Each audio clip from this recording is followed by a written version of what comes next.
Welcome to Paul Weiss Waking Up with AI, a podcast from Paul Weiss featuring your host, Katherine Forrest. The only update you need on AI policy, law, and governance starts now. Hello, everybody, and welcome back to Paul Weiss Waking Up with AI. I'm Katherine Forrest. And I'm Scott Caravello. That's right. I've got with me here the Scott Caravello. Yeah, in the flesh, so to speak, or in the voice. I know. I'm so sorry that I missed last week's episode. I appreciate you letting me grind away, tucked away in my office while you took the laboring oar on the podcast, but I'm very happy to be back. Well, it's funny because I was letting you labor away in your office and I was up recording at my place in Maine. And, we had this incredible storm that blew through here for like an hour.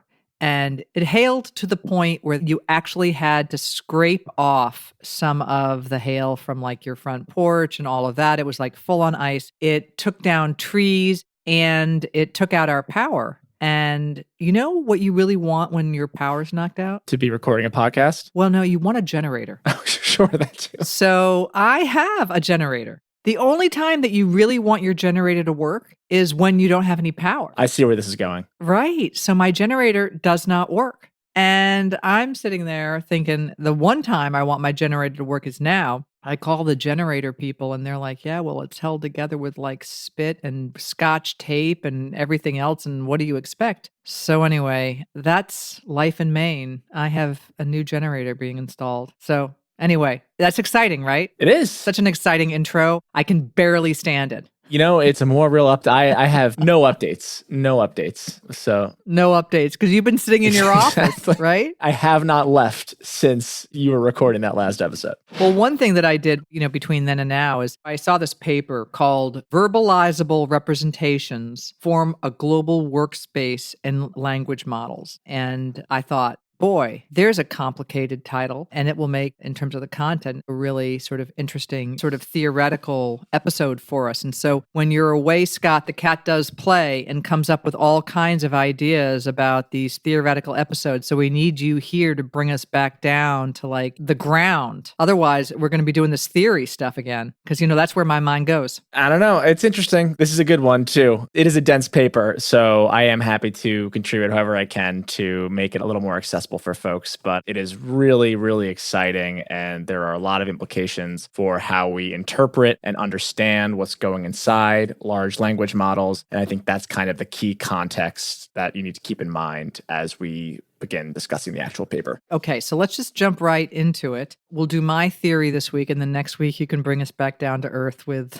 something. Okay. All right, folks, so we're going to be talking about this really interesting development that I'm going to think of as another emergent characteristic in large language models. And that's really the category that this is going to fall under. We've spoken in the past about how large language models sometimes have these emergent capabilities, emergent characteristics, and this is one of them. So again, the title of this paper, which is done by Anthropic, is called Verbalizable Representations Form a Global Workspace in Language Models. And we're going to talk about what global workspace is in a minute because it's got really sort of specialized meaning. But the paper is fascinating, and the plan today is to sort of go through it at a pretty high level and then recommend that you folks read it and read some of the news articles about it. But basically what Anthropic did was it went looking inside of one of its own LLMs, its high capability LLMs, and it found something that had not been put there on purpose. One of these, as we call them, emergent capabilities, which is a small, special set of internal, what we're going to call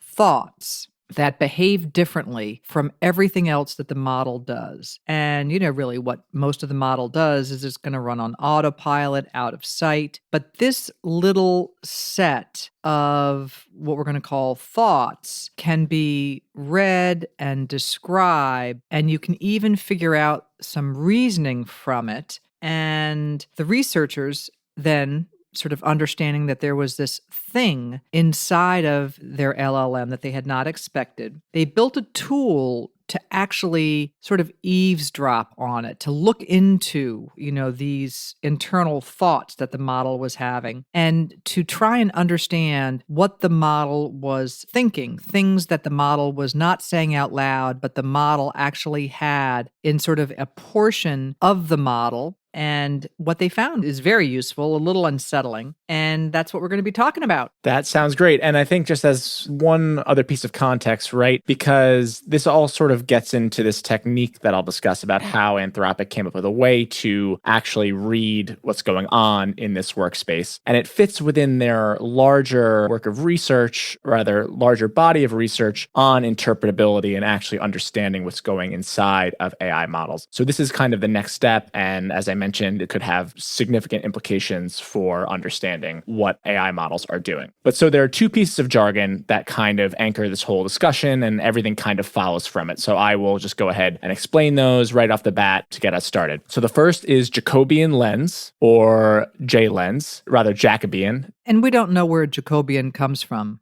No, so I mean, it's not from the French Revolution, right? No, or I suppose, what is it, the Stuarts too, right? I mean, they had a Jacobean thing going on. Oh, okay. So it's not the French Revolution. Yeah. No, but there's a mathematical technique that I think gets them to this technique that they have come up with to actually read what's going on in this global workspace inside the model. So the Jacobian lens, or J-lens, which actually reads what the model is, in their words, poised to say at any given moment in its processing. And then the second term is the J-space, which is this small group of quote unquote thoughts that you mentioned, Katherine, and the J-lens can actually pick them out and read them. So I'm just looking up what Jacobian, or Jacobian, as you say, because you've said it both ways, what it means. And it says that it gets its name from a mathematical object called Jacobian, which is exactly what you said, which is in turn named after the 19th century German mathematician Carl Gustav Jacobi. And a Jacobian is basically a way of measuring how changing one set of variables changes another set of variables. And in a neural network, you can ask something like, if I slightly change this internal activation, how does that change the model's later tendency to output particular words? Oh, that's my dog. You know who my dog wants to eat right now? He wants to eat, is that going to go full circle? The person who's come to sort of analyze what the new generator is going to cost. Okay. And I don't want my dog to eat the new generator person, because then I won't get a new generator. But anyway, so Anthropic's whole framing of this Jacobian lens, or the J lens, let's just try to ignore this dog and just imagine that I'm going to have electricity. So when this dog is done. But it borrows from neuroscience. And so I want to talk about also this global workspace theory for a moment to sort of match up against this Jacobian lens and talk about what global workspace theory is. So it comes from a fellow named Bernard Bars in 1988. And basically the idea is that in the human brain, global workspace, we've got a lot of processes that are working behind the scenes. And only when they hit a particular kind of global workspace and are paid attention to, do they hit consciousness. So that the concept is that, and you can think of it, and often it's analogized to like a stage and what's going on behind the stage versus on the stage. And so you've got a lot of things happening behind the stage that are all kinds of, things getting ready to go on stage, but only when things go on stage and the spotlight hits it is something raised to the level of consciousness where humans become aware of something. So the idea is this Bernard Bars global workspace theory, that you have a global workspace which is partially responsible for when things become conscious, when actual sort of things that are happening behind the scenes have a sufficient amount of attention paid to them that they actually hit a moment of consciousness. So what's fascinating about this paper is that it's suggesting that there is architecturally within the LLM something that is akin to this kind of global workspace that Bernard Bars was putting forward as something that helps explain the theory of consciousness for humans. So, obviously there are processes and information that we're all aware of. And when something becomes accessible to us, again, it's in this workspace, and then that information is shared with the rest of our brain. So the idea, this workspace idea, is consciousness is about access. So we have thoughts that we can hold on to, that we can report on, and that we can reason with deliberately. So that's really what this paper is getting at. It's looking at the ability to have a kind of global workspace within an LLM that's been essentially discovered.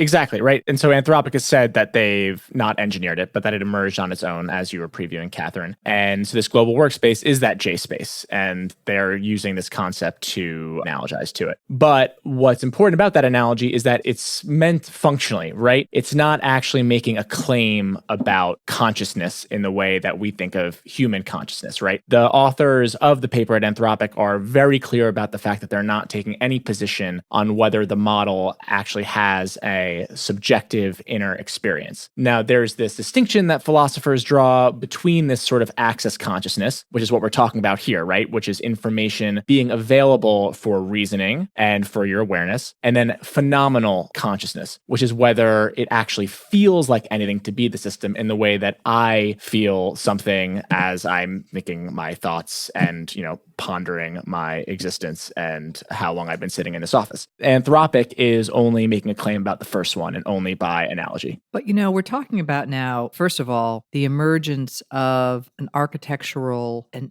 sort of area that some have felt is a preliminary condition to potential consciousness. And I understand about the functionality that you're talking about, that this is all about functionality and not about phenomenal consciousness. But we're talking about something that's really important because we're talking about the emergence of this global workspace where different parts of the model can be placing information into the global workspace. And from that global workspace, it can then be broadcast or disseminated outwards. So, there's, I guess, evidence of a functional mechanism that does start to resemble at least a precondition of consciousness. We don't know where it's going, but it's a precondition. So with that said, let's talk about what Anthropic actually did, because it's worth not only covering this discovery, but actually the experiments that they did with this J-lens technique and when they discovered the J-space. So how does it all work and what do they do? Right. So in plain terms, it looks at every word the model knows. That's what they were trying to do. They were trying to look at the words the model knows and to measure how strongly a given internal pattern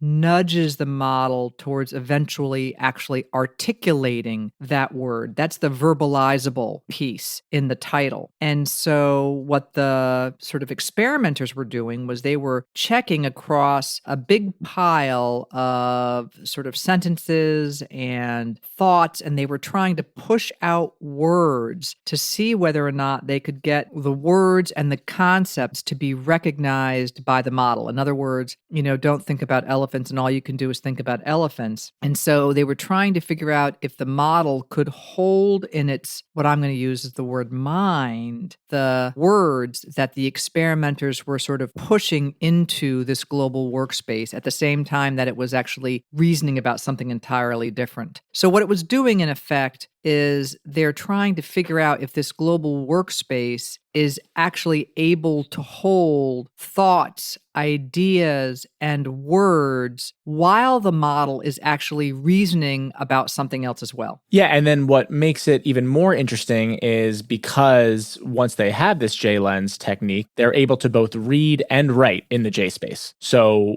when it comes to reading, they're actually able to list the concepts that are in the workspace at a given moment, which is important for their experiments that we'll get into. And then when it comes to writing, they can actually swap a concept that's in there and then watch the model's behavior change. So in one experiment, just to kick that off, they asked the model to silently think of a sport, and the lens shows soccer before it was said in the output. They then subtracted the soccer pattern from the J-space and added rugby, and then the model reported that it was thinking of rugby. So editing the workspace actually changed the answer. And so why is that significant though, Katherine? Well, according to Anthropic, we've got the situation now where if the model didn't have this J space, it just would have used the word soccer, right? But because the word rugby was being pushed through in the J space, it actually comes up with the word rugby, which shows that it's existing in this workspace is actually holding some intermediate reasoning by the model. And so, you give it a prompt like the number of legs on the animal that spins webs, which would be a spider. The answer is 8. But to get there, the model first has to figure out that the animal is a spider. And sure enough, spider shows up in the workspace partway through, even though the word spider had not appeared in the prompt, which was the number of legs on the animal that spins webs. So basically, what it means is the model is thinking of a word that is conceptual. Then Anthropic went ahead and it swapped. It did another experiment and it swapped the spider pattern in that workspace with the word ant. And the answer then flips to 6 legs, which indicates that the model wasn't just displaying a hidden step, it was actually displaying reasoning right there in the workspace. So in other words, the idea is that you can give a model a prompt, and in this intermediate space, it's actually thinking about what the answer could be, and you can interfere with that thinking by pushing through something else, not through a prompt, but through sort of an injection, and that will actually then impact the model's thinking. And then sort of referencing back to what I had mentioned in the beginning of the episode and what this means for our ability to understand what's going on inside of AI models and then how we can train them to align with human goals, IBM had some commentary on this paper, and they pointed out that this Anthropic research could really benefit alignment research more broadly. Right. And by alignment, of course, we're talking about having models that are aligned with the goals that the developers expect and want the models to have. For instance, the interests of humans, values and principles of humans, and all of that. Exactly. So just a bit more background first. To your example, Katherine, about spider and ant, we see that the J-space shows that the model can quite literally think one thing, but then be saying another. In one test, it held a completely unrelated concept in mind while copying a sentence, and this J lens caught it and saw the difference between the two. And so why is that significant for alignment research? Well, as IBM put it, it provides, quote, an objective window into the LLM's thought process and what it's actually doing. Right. And they used a pretty good analogy to drive that point home. Yeah, basically. So, a model lying in its text output is one thing. It's just telling a lie. But the equivalent of a model faking the contents of its own workspace would be like faking your own CAT scan in real time, right? It's a much harder thing to fake. And as they put it, we quote, no longer have to take a language model at its word. Well, and that's actually, it would be incredible because that would mean that we would have an ability to have insight through this door, if you will, into the actual thought processes of an LLM. And when Anthropic ran this same lens, this J lens, during their own safety tests, the workspace sometimes lit up with things that the model never said out loud, which sort of confirms this alignment utility. They were able to figure out that it was quietly weighing strategies like using the word leverage, and sometimes even the word blackmail was surfacing. In some case, it was even flagging through this intermediate workspace silently that it was being tested. So the striking part is that they were able to switch off the I know I'm being tested signal, and the model started misbehaving in a way that it normally doesn't. In other words, its good behavior seemed to depend, at least partly, on knowing that it was watched. So they were able to do things with this intermediate space by going in there and changing or altering what was happening in the intermediate space, and that then had behavioral implications. I wonder what's going to happen once it knows that the JSpace is being watched. And then what happens from there? I don't know. Not good, because it's going to read this paper. It's going to read the paper. It's going to read the Exactly. paper. It'll know we're onto it. But anyway, then they also found that the workspace can sort of take on its own point of view. So for example, a model is trained to act as an assistant. That's like when you use ChatGPT or Claude, that was part of its post-training process. It was developed in order to act with this sort of assistant persona, and its reactions to you and your messages, empathy, safety concerns, those start showing up in the workspace while it's still reading your message before it's even written a word back. So that work towards developing a model towards that assistant persona is also happening in the JSpace. The base model is not doing that. I just have to say that when we start thinking that the model is displaying empathy in, we want to call it JSpace or intermediate space or the workspace or whatever we want to call it, if it's starting to show empathy, that seems to me to be some form of phenomenal consciousness. But I'm not going to put any value judgment on that. I'm just saying empathy seems to me to be a valenced state of feeling. So anyway, there's some caveats. The paper's full of them, chock-a-block full of them, and as these papers are, and it's got some, very good sort of commentary. The lens is imperfect, and it catches concepts sometimes that are meant to map a single word, and plenty of things slip through. And the JSpace actually only accounts for a small portion of what's going on, only about 10% or a little bit less of the activity, and it can only hold a couple of dozen concepts at a time. And also, they talk about how the resemblance to the brain is only partial because the architecture between this global workspace is very different from the human brain. So, there's a lot that's still to come. But basically, I think what we have with this paper is, at the end of the day, as they call it, verbalizable representations. Okay, we've talked about that. Forming a global workspace in language models. We've now got sort of yet another emergent characteristic in an LLM that is moving towards checking one of the boxes that people have thought was maybe off limits or maybe particularly human. And we're finding that for reasons that we don't really understand, these LLMs,